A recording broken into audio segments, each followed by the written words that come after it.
High, it's a chicken korma, am I right? এই টেস্টটা কিন্তু অ্যামেজিং ছিল।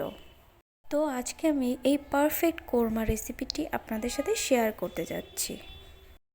So guys, welcome back my new another video. I hope you will doing better.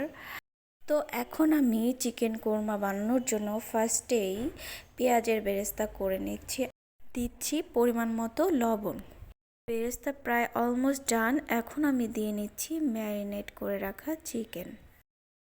তো আমি এই চিকেনটাকে ম্যারিনেট করার জন্য যেসব উপকরণ অ্যাড করেছি তার মধ্যে কাজু বাদাম ব্লেন্ড করে তার পেস্টটা অ্যাড করেছি এবং মশলা ব্যবহার করেছি আদা বাটা, পেঁয়াজের বাটা, রসুন বাটা, আর দিয়েছি পরিমাণ মতো টক দই, তেজপাতা, এলাচ, দারুচিনি এবং লাল মরিচের গুঁড়া ইত্যাদি উপকরণ দিয়ে আমি হাফ অ্যান আওয়ারের মতো চিকেনটা ম্যারিনেট করে রেখেছিলাম।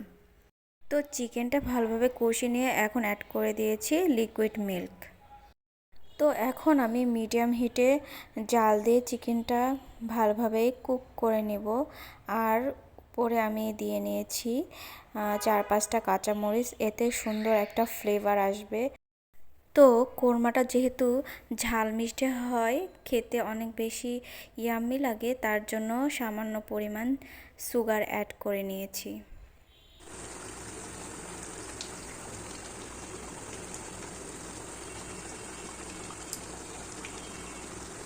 যেহেতু আমার চিকেন কোরমা রান্নাটা প্রায় শেষের দিকে, তো আগে থেকে আমি পেঁয়াজের বেরেস্তার কিছু অংশ উঠিয়ে রেখেছিলাম, সেটাই এখন আমি চিকেনের উপর দিয়ে সুন্দরভাবে ছড়িয়ে দিয়েছি এবং ঢাকনা দিয়ে কিছুক্ষণ ঢেকে দিয়েছি। আর এতে সুন্দর একটা স্মেল আসবে। তো গাইস, হয়ে গেল ঝটপট মজাদার চিকেন কোরমা রেসিপি। আর এখন আমি একটা সার্ভিং ডিশে নিয়ে এই কোরমাটা সার্ভ করব। তো এখন আপনারা খুব সহজে বাসায় এই টিপসটা ফলো করে বানিয়ে ফেলতে পারবেন ইয়াম্মি ডিলিশিয়াস মজাদার চিকেন কোরমা, এবং বিভিন্ন প্রোগ্রাম উপলক্ষে আপনারা এই আইটেমটা বানাতে পারেন। সবাই খেয়ে খুব পছন্দ করবে। একদম পারফেক্ট রেস্টুরেন্ট স্টাইলের চিকেন কোরমা। তো গাইস, সবাইকে ধন্যবাদ সাথে থাকার জন্য। এখন বিদায় নিচ্ছি। Bye bye.